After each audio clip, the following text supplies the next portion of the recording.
Бүркіт пен Айша.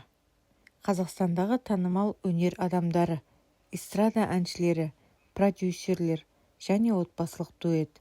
Екеуі де шығармашылық жолда бірге жұмыс істеп, жұп ретінде де, өнер иелері ретінде де танымал.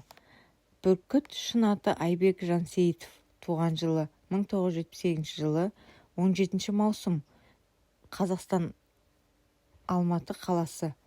Әнші, композитор, режиссер, продюсер. Бүркіт алғашқыда жеке әнші ретінде танымал болды. Оның шығармашылығы 2000 жылдардың басында қарқын алды.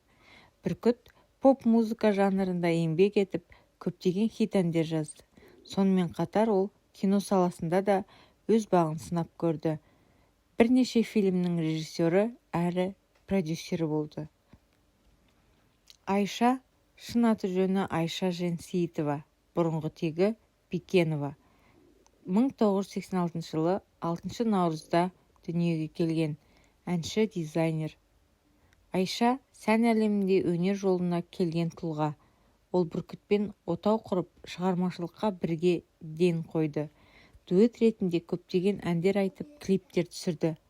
Айша нәзік дауыс иесі әрі сахнада өзіндік стилімен ерекшеленетін әнші. Сонымен қатар сән дизайнері ретінде де белгілі. Бүркіт пен Айша 2010 жылдардан бастап дуэт ретінде сахнада жиі көріне бастады. Олардың бірігіп орындаған әндері тыңдармандар арасында жоғары бағаланып, көптеген хиттерге айналды.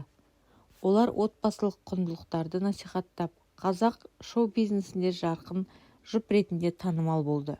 Балалары бар, бірақ көп жағдайда жеке өмірлерін аса жарияламайды.